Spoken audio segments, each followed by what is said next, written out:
Herkese merhaba. Bu videonun konusu Sena Şener, Teni Tenime.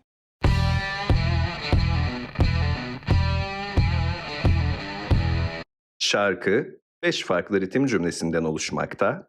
Önce cover olarak paylaşıyorum. Ardından bu cümlelerin yavaş çalınışları yer alıyor. Elleri gider ellerime hep, canımı yakar beni severek, öyle bir bakar gözlerime, aklımı yıkan hislerime. Sen korkma benden, sadece dinle, derdimi anla, ben karanlıktayım.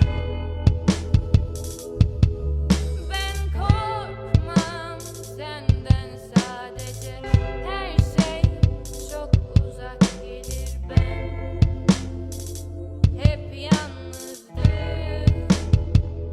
Ama bu sefer teni tenime, teni tenime, tel dokunur ruh denene, beni bir öper hissederek, aklımı yıkıp dans ederek. Teni tenime, teni tenime, tel dokunur ruh denene, beni mi sarar hissederek, yüreğimi tam hapsederek.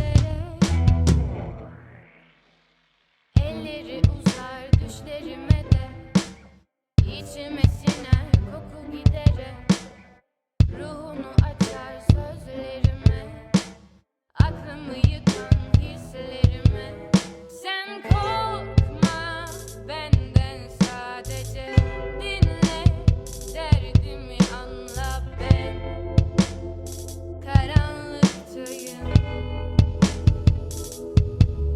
Ben korkmam senden, sadece her şey çok uzak gelir, ben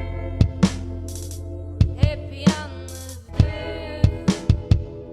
Ama bu sefer teni